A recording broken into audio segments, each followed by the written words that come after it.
Hi, my name is Allison Vermock, and this is my Lab 4 presentation on oscillating motion.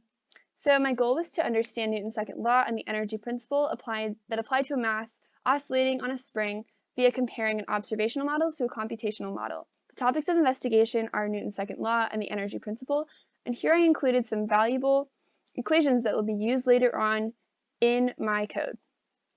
The method of this lab is to analyze a video and tracker, then to construct a model in GlowScript applying Newton's second law and the energy principles, and then to download the values that we found directly from tracker into that code, and then to compare those computational models to the observed model via energy plots. Then I'll answer the what does it mean questions at the end. Here's my tracker video. I tracked the center of mass of an object as it oscillated in a circular motion in the negative y direction, hanging about 0.7 meters from the spring attachment. We had a really interesting graph that came out of this, and it looked similar to a sine curve. So to determine my initial conditions, I calculated the period of this graph when its y value was equal to 0 in its first oscillation to its second oscillation, and I found this value to be 1.59. And then I took that value and I plugged it into the equation below to solve for the spring constant, which came out to be 6.878 Newton meters. And then I solved for the relaxed spring length, which came out to be approximately 0.126 meters. A couple of few values that are important to note are my starting position, which is off to the left, and the mass of being 0.402 kilograms. So here's my initialization, where I took those values found in the previous slide, put them into coding language, and then I also took the length of the stretch spring, which was equal to the distance between where the mass exists and where the spring is attached. I solved for the L hat vector. I solved for the L hat value by dividing the L vector, which is the distance, by the magnitude of that value, or not L being the distance, but L just being the position vector. And then I found my S value, which is the difference between the magnitude of the difference between the magnitude of the L vector minus the L0, which is the relaxed spring length. Here I'm applying the energy principles that I wrote down in slide 1. It's important to note that the total energy is the sum of all of the energies in the system. So here's my main loop. I found the gravitational force to be acting only in the negative y direction, and we're only evaluating the negative y direction because this is what is important, and I'll explain more of that in the last slide when I'm answering your the what if questions.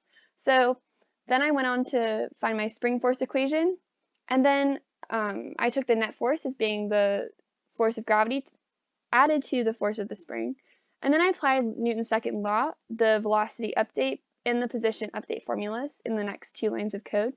And then I took the same code from the initialization portion, copy and pasted it into this section, and then in the very final part I have a similar code to my initialization portion. However, my initial energy values are being updated here.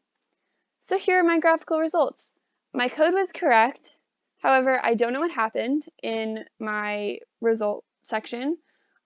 It was odd how my code only ran for 0.45 seconds, but it looks very similar to a correct curve. However, it's very jagged. One thing to note though is even though my curve is not smooth and is very off in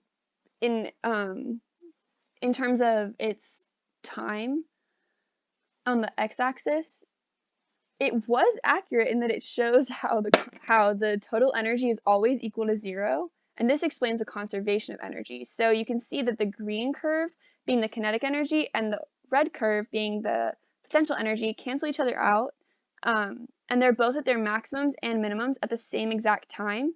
Then they cross to equal 0, and then they go back to their maximums and minimums. I don't know what's happening in the second graph, to be honest. However, I can note that this is what is going on, I think.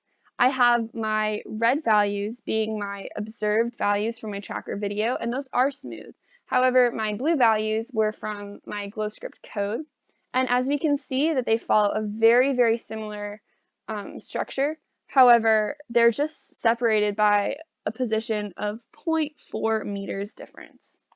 So to answer the what if questions for my model system, is the energy principle satisfied? And yes, I would definitely say so, because the energy principle states that energy is conserved. And here we can see that when the kinetic energy and the potential energies are inverted, they still will add up to 0, being negative and positive and canceling each other out.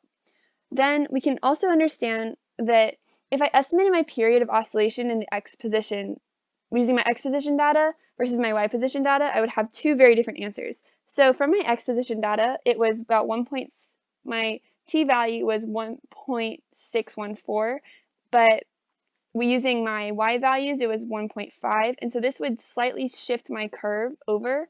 Also, it's important to note that the values of the y values decreased as the graph extended in the x direction. Okay, thanks for watching.